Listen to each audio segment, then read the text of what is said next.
Hi, കിച്ചീസ് കിച്ചണിലേക്ക് എല്ലാവർക്കും സ്വാഗതം. ഇന്ന് നല്ല ടേസ്റ്റി ആയിട്ട് പയർ മെഴുക്കുവരട്ടി എങ്ങനെ ഉണ്ടാക്കുന്നതെന്ന് നോക്കാം. ഒരു പാൻ അടുപ്പത്ത് വെച്ച് അതിലേക്ക് എണ്ണ ഒഴിക്കുക.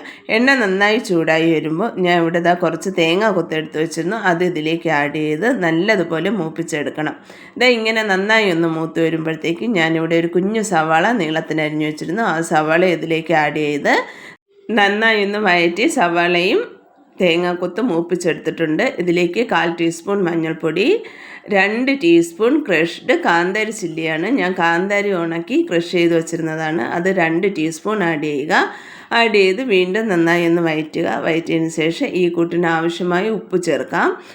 ഉപ്പും ചേർത്ത് ഞാനിവിടെ പയർ നീളത്തിന് അരിഞ്ഞു വെച്ചിട്ടുണ്ട്. ആ പയർ ഇതിലേക്ക് ആഡ് ചെയ്യാണ്. ആഡ് ചെയ്ത് വീണ്ടും നന്നായി ഒന്ന് വഴറ്റിയതിന് ശേഷം ഇതിലേക്ക് ഒരു 1/2 ബൗൾ വെള്ളവും കൂടെ ചേർക്കുക. കാരണം പയറിന് നല്ല വേവുണ്ട്. അതുകൊണ്ട് 1/2 ബൗൾ വെള്ളവും ചേർത്ത് ഇത് ഞാൻ അടച്ചു വെച്ച് വേവിക്കുകയാണ്. ഈ വീഡിയോ കാണുന്നവർ ദയവായി ലൈക്ക് സബ്സ്ക്രൈബ് തരിക. എൻ്റെ അവതരണം ഇഷ്ടമായാൽ ആ ബെല്ലൈക്കണോടെ ഒന്ന് പ്രസ് ചെയ്ത് മാക്സിമം ഷെയർ ചെയ്യുക.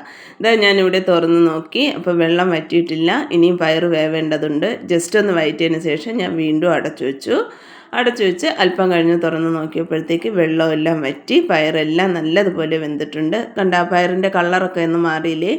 ഈ കളർ മാറി വരുന്ന ഈ സ്റ്റേജ് ആകുമ്പോൾ പയർ വെന്തു എന്നാണ്. നന്നായി വെന്തു. ഇവിടെ മെഴുക്കുവരട്ടി തയ്യാറായി. എന്നെ ഇതുവരെയും സപ്പോർട്ട് ചെയ്ത എല്ലാവർക്കും നന്ദി. ഇനി ഈ സപ്പോർട്ട് മുന്നോട്ടുണ്ടാകുമെന്ന പ്രതീക്ഷയോടെയും ഈ പയർ മെഴുക്കുവരട്ടി നിങ്ങൾ ഉണ്ടാക്കി നോക്കും എന്ന പ്രതീക്ഷയോടെയും വീഡിയോ നിർത്തുന്നു. Thank you.